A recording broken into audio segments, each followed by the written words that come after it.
Boa noite, senhores. Antes de mais nada, uma feliz Páscoa atrasada. Espero que os senhores tenham passado um excelente final de semana aí com as suas famílias e tenham comido bastante para compensar aí pelo jejum e pelas penitências, né? Eu queria aproveitar o tempo pascual, principalmente o episódio da Paixão de Cristo, para discutir esse assunto que interessa a muitas pessoas, principalmente aos ateus, que é a questão do sofrimento, né? Essa aparente contradição no catolicismo. Como é que nós temos um Deus que nós dizemos ser puro amor, né? E, ao mesmo tempo, esse Deus amoroso permite todo tipo de atrocidade que ocorre aí pelo mundo, né? Inclusive, eu sei que esse problema ele acaba sendo um obstáculo para a conversão de muitos ateus, né? Você conversa com um ateu, esse é um dos primeiros argumentos que ele vai utilizar contra você. Então, para qualquer ateu que venha assistir esse vídeo, eu espero esclarecer pelo menos uma ou duas coisas. Que fique claro, eu fui um ateu por mais de 15 anos, então eu entendo a sua posição. Apesar de que, para mim, durante a minha conversão, o problema do mal nunca foi um problema que foi um obstáculo para a minha conversão, mas eu sei que é para muitos, né? Então, sem mais delongas, nós temos dois tipos de mal, não dois exatamente, mas nós podemos categorizar, pelo menos no nível material, dois tipos de maus que vão ser mais ou menos difíceis de explicar nesse tipo de cenário que nós estamos descrevendo. A primeira categoria seriam os maus causados por pessoas, né? Um indivíduo que assalta alguém, que estupra alguém, etc., né? E nós temos os maus causados aí pela natureza, por assim dizer, né? Uma doença, um terremoto que acontece e mata muitas pessoas, um navio que né, bate aí num iceberg, etc., né? Então, a primeira categoria, essa categoria de pessoas causando mal a outras, ela é mais tranquila de se entender, né? Deus, em sua infinita bondade, ele nos criou com uma vontade e um intelecto, né? Então nós somos livres para agir conforme quisermos. É óbvio que agir conforme você queira não é sinônimo de liberdade. Pelo contrário, né? A pessoa que é mais... vou colocar esse termo aqui, apesar de que para um ateu vai soar estranho, mas quanto mais você se escravizar em Deus, mais livre você é, né? Porque você vai estar agindo conforme a sua natureza, né?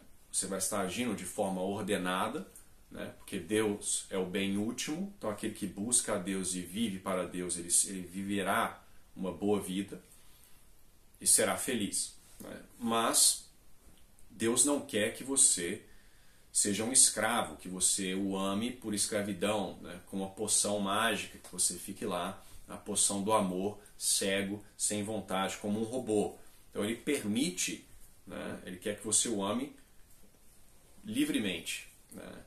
Mas obviamente tem pessoas que escolhem os prazeres mundanos, escolhem a vida bandida, né? Escolhem renegar o Criador e viver para o mal, né? Então é a escolha delas. É óbvio que a escolha dela, né, você poder fazer o que você quiser, não significa que não haverá consequências dos seus atos, né? Você está, de certa forma, livre para pegar um carro amanhã e assaltar um banco.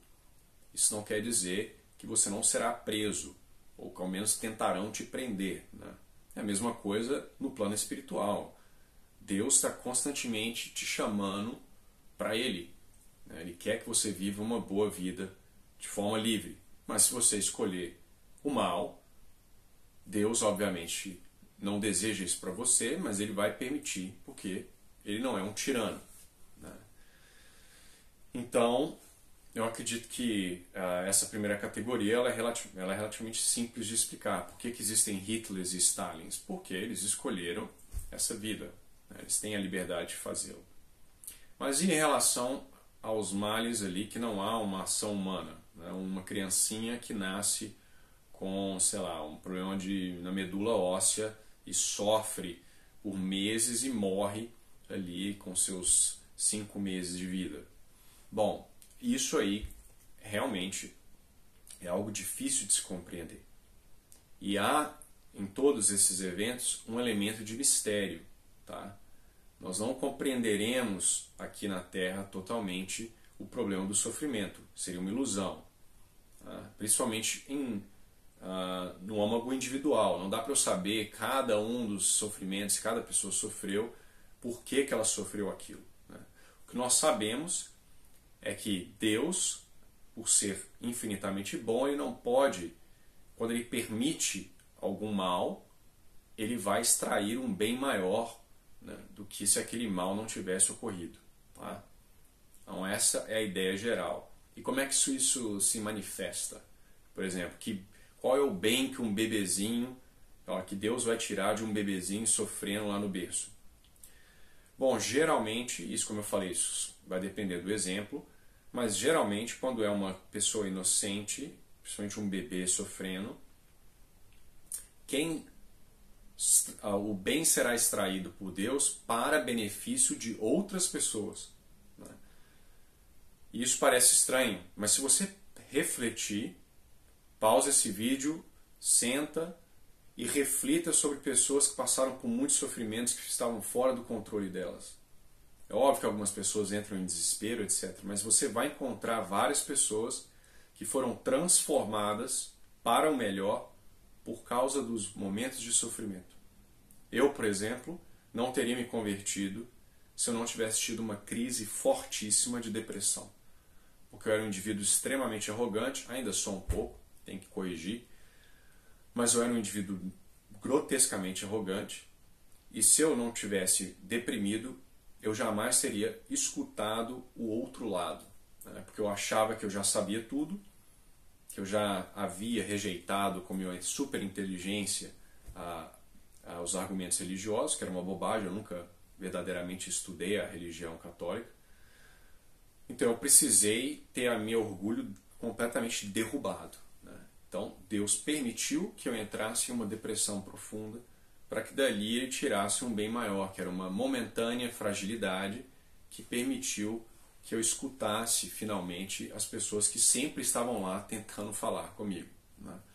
Conheço casos de pessoas que viviam uma vida completamente desordenada, tiveram um filho com uma deficiência, e o filho exige tanto carinho e cuidado que a pessoa, por necessidade e por amor verdadeiro, acabou ficando menos narcisista. Porque não dá para você focar em si mesmo constantemente quando você tem uma criancinha com uma doença séria que precisa de cuidados. Então, se você refletir bastante, você vai ver que muitas vezes o melhor das pessoas ele surge, infelizmente, não deveria ser assim, nos períodos de sofrimento, né? É muito fácil você ser bonzinho e alegre quando tudo está indo bem. Quando a coisa aperta é que você vê a maturidade da pessoa, a capacidade de liderança, de verdadeiro amor, etc. Não é? Então, é por isso, é uma das razões pelas quais Deus permite que esses males aconteçam, para que nós nos santifiquemos, para que com o sofrimento nós possamos crescer, nos tornar melhor, reconhecer as nossas fragilidades, os nossos defeitos. Mas Rômulo, e o bebezinho lá que nada tem a ver com isso, que é inocente, está sofrendo com uma doença na medula, de certo, é algo assim muito difícil de ver e de compreender, mas é importante que o ateu entenda, e ele tem que entender isso e aceitar, porque para aceitar o argumento, que se Deus existe, há um céu, correto? E se a criancinha foi batizada, quando ela morrer, ela vai diretamente para o céu. E ela será louvada por todo o sofrimento que ela passou.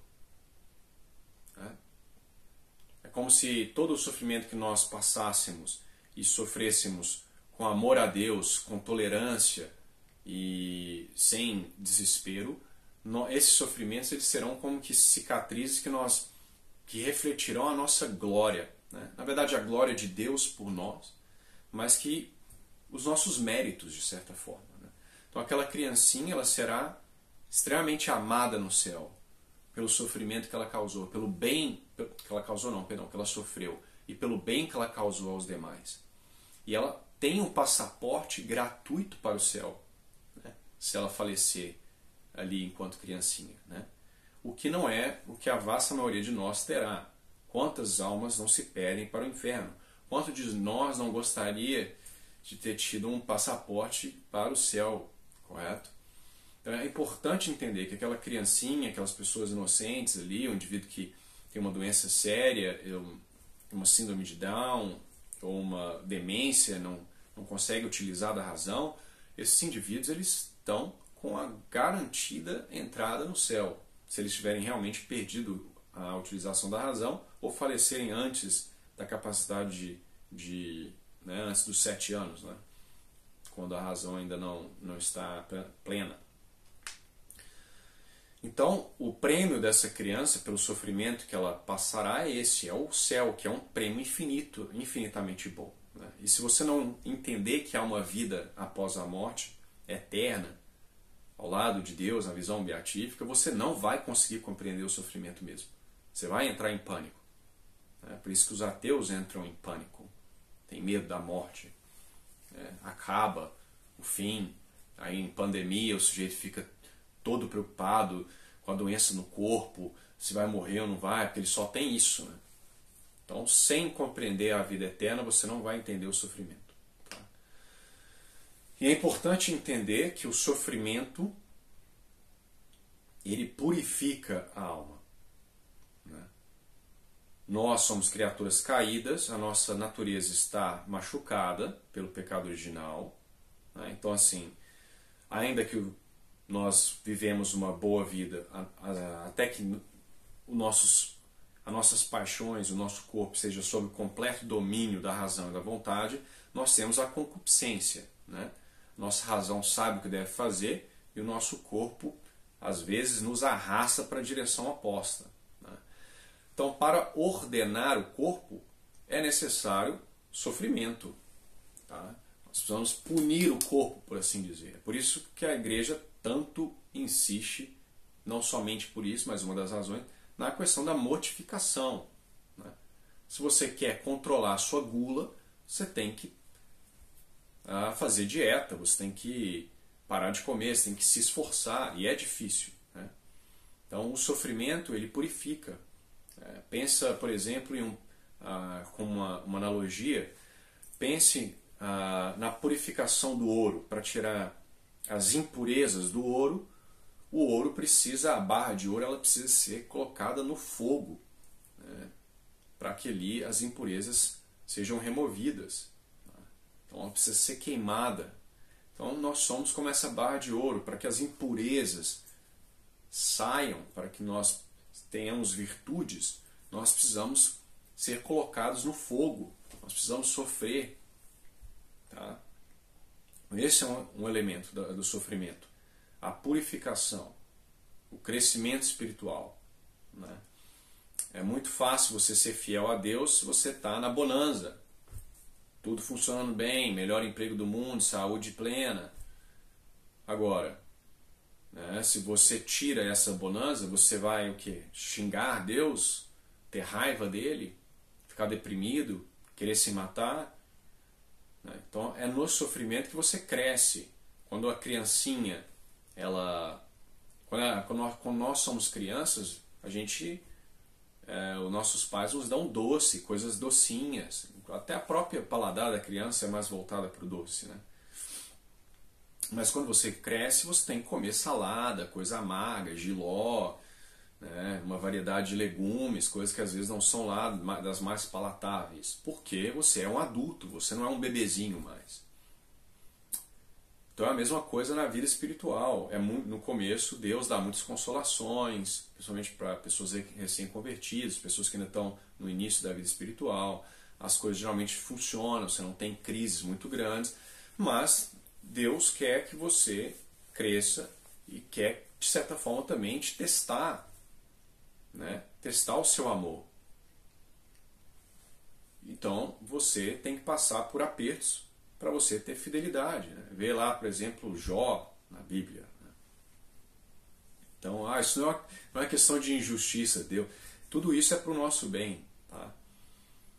E se você acha que é só eu que sofro, só os bons, o fulano de tal, só os bons que estão sofrendo, não sei o quê. Olha, entenda que é exatamente porque eles são bons que eles vão sofrer mais. E aí está uma das grandes pegadinhas, por assim dizer, do cristianismo. Né? A gente acha que o sujeito que viveu uma vida de extrema bondade, amando a Deus acima de todas as coisas, ele vai ter o modo easy, né, do videogame. A vida dele vai ser mais fácil. Não, pelo contrário. É pelo contrário.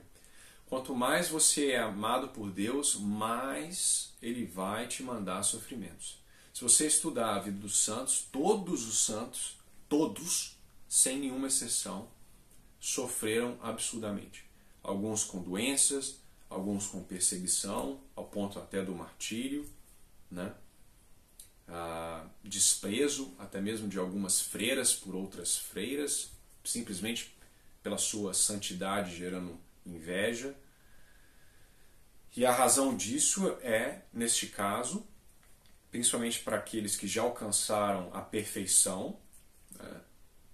Porque obviamente não vem fácil e não virá para a vasta maioria de nós, mas no caso de um santo que já atingiu a perfeição, não comete mais pecado venial, um indivíduo que está ali sempre alinhado com a vontade de Deus, ele ainda assim sofrerá, não para a sua purificação, mas para que ele possa oferecer essa resiliência ao sofrimento, essa aceitação do sofrimento, para a reparação do pecado alheio. E aí que está a beleza do catolicismo. Né?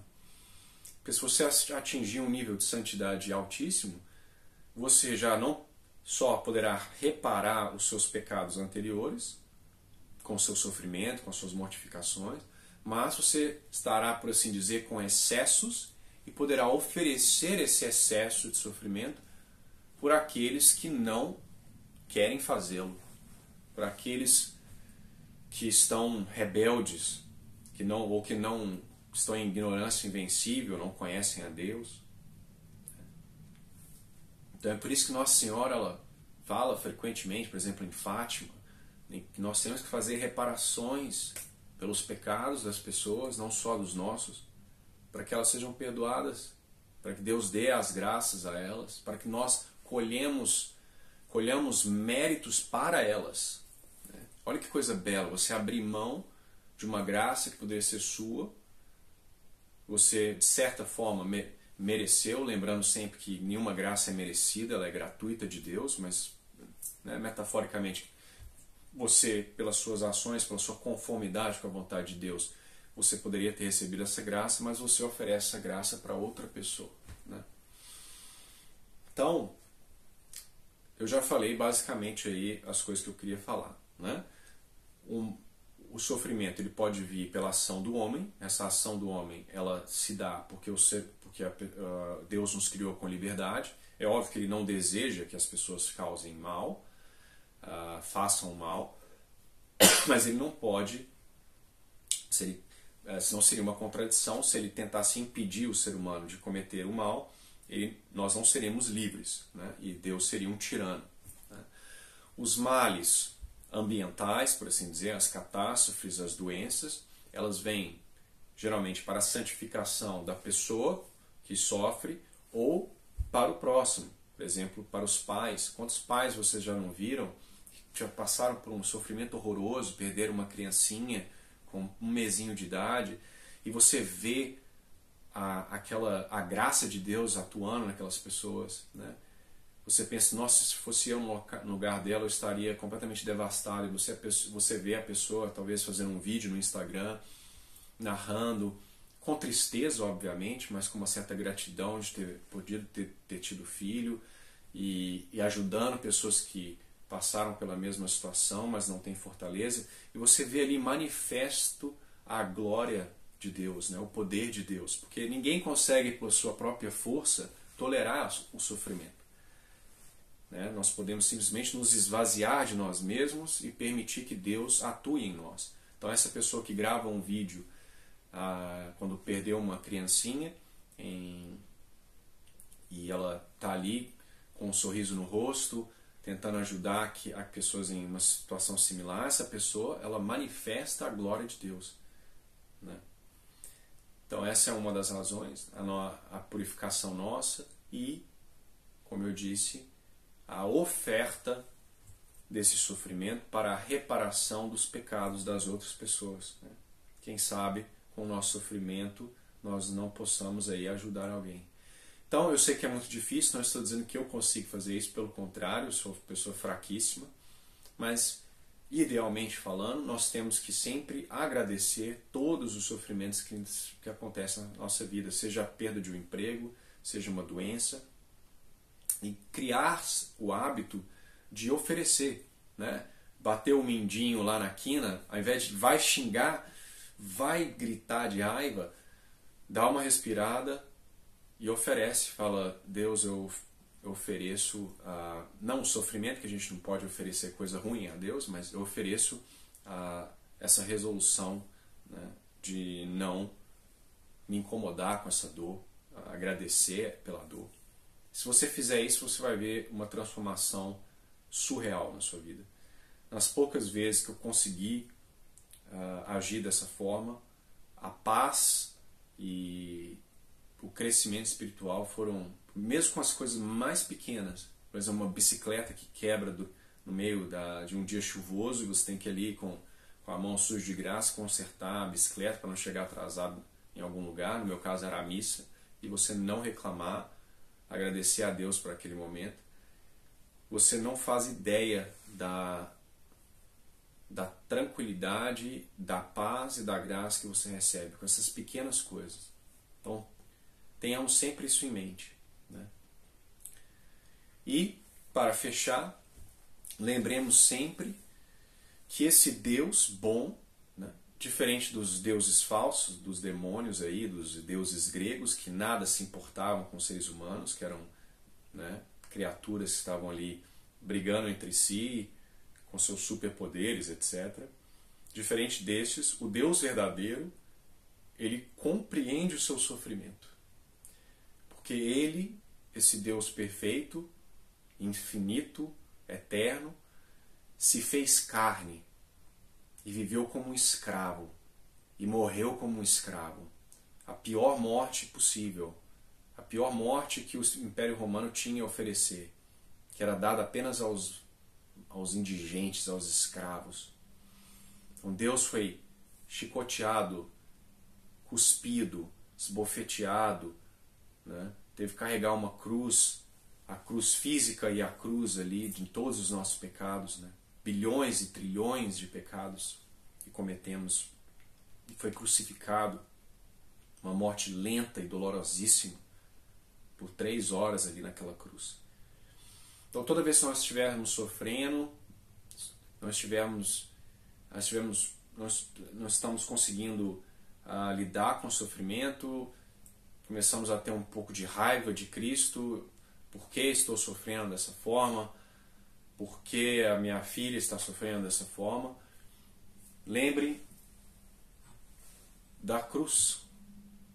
Lembre-se que Deus Todo-Poderoso também sofreu. Sofreu inclusive mais do que qualquer outro homem. Né? Então nós podemos sempre voltar ali à cruz, nos ajoelhar perante esse Deus e nos sentirmos gratos de que o nosso sofrimento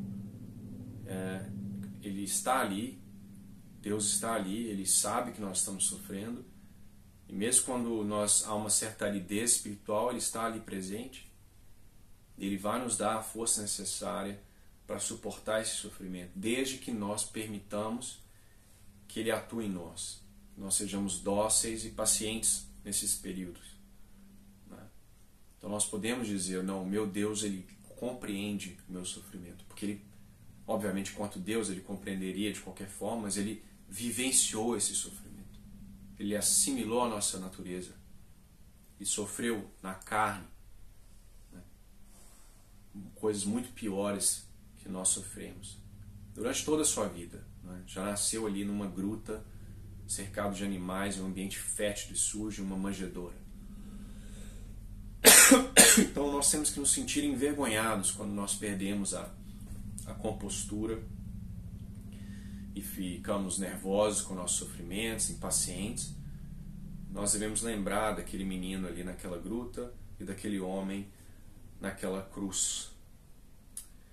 Então, que nós tenhamos essa força, essa graça de nos esvaziarmos de nós mesmos e permitamos que Deus entre nos nossos corações e nos sustente nesses períodos de dificuldade. Então, espero que esse vídeo tenha sido de alguma forma, os ajude de alguma forma. Se algum ateu tiver sido tocado de alguma forma pelo que eu falei aqui, porque eu sei que ultimamente vocês sofrem profundamente. O ateu,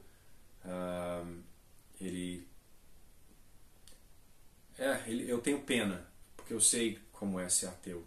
É uma vida muito triste. É uma vida muito triste, né? E você verá que o indivíduo que vive a plenitude da religião católica, até no maior, na situação mais desesperadora, o maior sofrimento, esse indivíduo ainda será feliz. Porque felicidade não significa bonança. Né? Felicidade, você pode estar feliz em qualquer contexto, até num campo de concentração.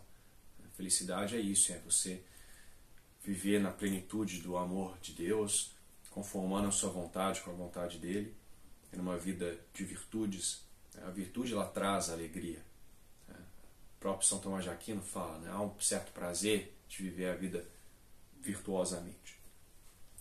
Então, mas óbvio que a virtude, né? como um músculo que nós queremos hipertrofiar, nós precisamos trabalhar isso daí, né? E o trabalho, ele exige muito sofrimento. Então é isso. Estou aberto caso algum dos senhores queira fazer alguma pergunta, principalmente os ateus, quiser entrar em contato. Talvez você esteja passando por uma crise existencial no seu ateísmo, esteja sofrendo, não entendendo o porquê daquilo outro. E se algo que eu falei aqui o interessou e quiser expandir, eu estou à disposição. Já conversei com vários. Se Deus quiser, pela graça do Espírito Santo, quem sabe algum deles não venham a se converter. Então fiquem com Deus e tenham uma excelente semana. Tchau, tchau.